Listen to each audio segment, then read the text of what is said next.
সংবাদ সবাইকে স্বাগত জানাচ্ছি। আমি ফিরোজ তোহা। শুরুতেই সংবাদ শিরোনাম জানিয়ে দেব এই মুহূর্তে হাতে পাওয়া সর্বশেষ গুরুত্বপূর্ণ আপডেট আন্তর্জাতিক সংবাদ। শুরুতেই থাকছে ভারতের সঙ্গে টক্কর দিয়ে বাংলাদেশ টিকতে পারবে না বিজেপি নেতা। রোববার 24 পরগনার সাংবাদিকদের সঙ্গে আলাপকালে এ মন্তব্য করেন তিনি। বলেন, আমরা যখন পাকিস্তানকে টাইট দিতে পারি তখন বাংলাদেশকেও কোনো ছাড় দেওয়া হবে না। চারিদিকে ভারত ঘেরা দেশটি আমাদের উপর নির্ভরশীল। আকাশ, পানি, ব্যবসা বাণিজ্য সবই ভারতের হাতে। তারা এটা বোঝা উচিত যে ভারতের বিরুদ্ধে গেলেই তাদের টিকে থাকা সম্ভব নয়। এবারে জানাবো, ইয়েমেন থেকে উড়ে এলো ক্ষেপণাস্ত্র, ইসরায়েলের প্রধান বিমানবন্দর সাময়িক বন্ধ।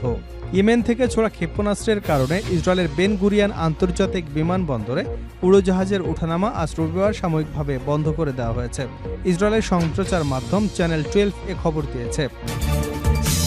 জানাবো, ভারতের মহাকাশ অভিযান ব্যর্থ, রকেট ধ্বংস। মহাকাশে ইউএস-09 কৃত্রিম উপগ্রহ পাঠানোর জন্য রোববার রকেট উৎক্ষেপণ করে ভারতের মহাকাশ গবেষণা সংস্থা ইসরো। তবে কয়েক মিনিট পরই সেটি ব্যর্থ হয়ে যায়। মাঝ পথে গিয়ে রকেট থেকে ওই কৃত্রিম উপগ্রহটিকে মহাকাশে আর নামানো যায়নি, সেটি সেখানেই ধ্বংস করে দেওয়া হয়েছে। এদিকে ভারতের বিরুদ্ধে পাকিস্তানের জয়ের প্রশংসা মার্কিন মিডিয়ায়। পাকিস্তান ও ভারতের সাম্প্রতিক সংঘর্ষে পাকিস্তান সেনাবাহিনী অপারেশন বুনিয়ান ও মারসুসকে বিশেষ সাফল্য হিসেবে উল্লেখ করেছে যুক্তরাষ্ট্রের প্রভাবশালী দৈনিক দ্য নিউ ইয়র্ক টাইমস। 48 ঘণ্টায় ইসরায়েলি হামলায় নিহত 200। ইসরায়েলি সেনাবাহিনী গত 48 ঘণ্টায় ফিলিস্তিনের অবরুদ্ধ গাজা ভূখণ্ডের উত্তরে বিভিন্ন এলাকায় অন্তত 200 জন ফিলিস্তিনিকে হত্যা করেছে এবং 3 লাখ মানুষকে জোরপূর্বক গাজা শহরের দিকে সরিয়ে দিয়েছে। রোববার এক প্রতিবেদনে এ তথ্য জানিয়েছে বার্তা সংস্থা আনাদোলু। গাজার মিডিয়া অফিসের বিবৃতিতে বলা হয়, ইসরায়েলের রক্তাক্ত ইতিহাসে আরও একটি ভয়াবহ অধ্যায় যুক্ত হয়েছে। শুধুমাত্র উত্তর গাজা গভর্নমেন্টেই গত 2 দিনে 200 জনেরও বেশি মানুষ নিহত হয়েছেন। হত্যাকাণ্ডের এই ধারাবাহিকতা স্পষ্টতই গণহত্যার অংশ। এতক্ষণ শিরোনাম শুনছিলেন, এবার বিস্তারিত। প্রিয় দর্শক, আপনি যদি এই চ্যানেলে নতুন হয়ে থাকেন, ভিডিওটি দেখতে দেখতে চ্যানেলটি সাবস্ক্রাইব করে আমাদের সঙ্গে থাকুন। আর এই ভিডিও সম্পর্কে আপনি আপনার মূল্যবান মতামতটি কমেন্ট বক্সে জানিয়ে দিন। আর হ্যাঁ প্রিয় দর্শক, জানিয়ে দিন ভিডিওটি কোথা থেকে দেখছেন। ভারতের সঙ্গে টক্কর দিয়ে বাংলাদেশ টিকতে পারবে না বিজেপি নেতা। ভারতের সঙ্গে টক্কর দিয়ে বাংলাদেশ টিকতে পারবে না বলে মন্তব্য করেছেন বিজেপি নেতা দিলীপ ঘোষ। রোববার উত্তর 24 পরগনায় সাংবাদিকদের সঙ্গে আলাপকালে তিনি একথা বলেন, আমরা যখন পাকিস্তানকে টাইট দিতে পারি তখন বাংলাদেশকেও কোনো ছাড় দেওয়া হবে না। চারদিকে ভারত ঘেরা দেশটি আমাদের উপর নির্ভরশীল। আকাশ, পানি, ব্যবসা বাণিজ্য সবই ভারতের হাতে। তারা এটা বোঝা উচিত যে ভারতের বিরুদ্ধে গেলেই তারা টিকে থাকতে পারবে না। ভারতের বাণিজ্য এবং শিল্প মন্ত্রণালয় বাংলাদেশের উপর কয়েকটি পণ্যের আমদানি সংক্রান্ত বন্দর নিষেধাজ্ঞা আরোপ করেছে। এরপর দিলীপ ঘোষ এ মন্তব্য করেন। ভারতের বাণিজ্য ও শিল্প মন্ত্রণালয়ের আওতাধীন ডিরেক্টরেট জেনারেল ফরেন ট্রেড এর নির্দেশনার পরপরই এই নিষেধাজ্ঞা কার্যকর করা হয়েছে। সরকারি বিজ্ঞপ্তিতে জানানো হয়, এখন থেকে বাংলাদেশি তৈরি পোশাকসহ বেশ কিছু পণ্য শুধুমাত্র নব, সেবা ও কলকাতা সমুদ্র বন্দর দিয়ে আমদানি করা যাবে।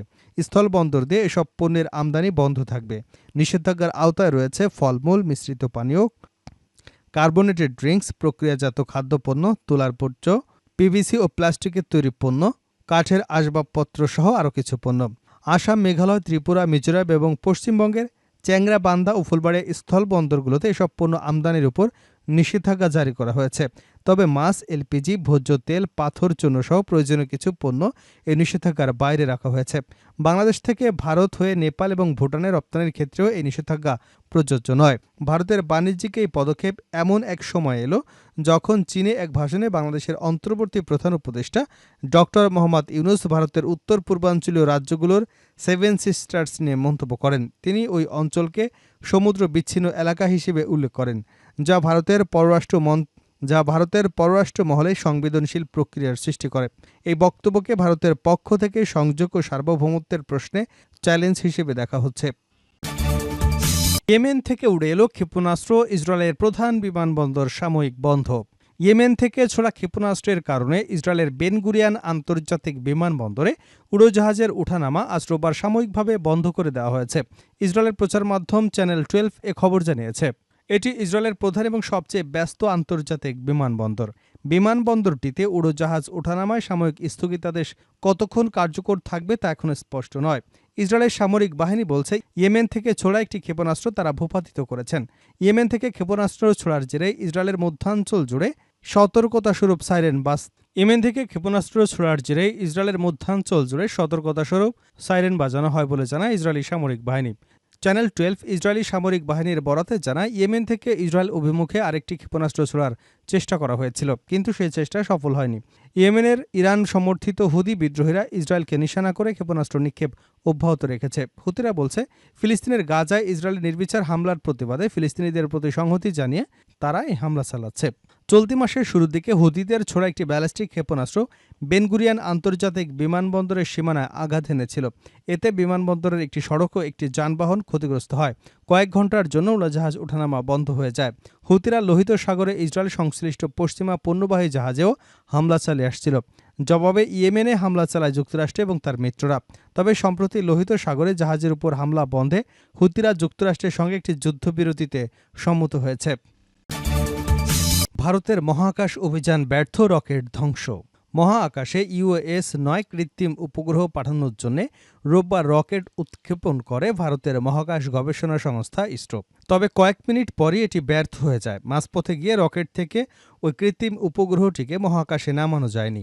ভারতীয় বার্তা সংস্থা ANI এর বরাতে এক প্রতিবেদনে এ তথ্য জানিয়েছে সংবাদ মাধ্যম এনডিটিভি। প্রতিবেদনে বলা হয়েছে, যান্ত্রিক গোলযোগের কারণে অভিযান মাঝপথে বাতিল করতে বাধ্য হয়েছেন ভারতের এই মহাকাশ সংস্থার কর্মকর্তারা।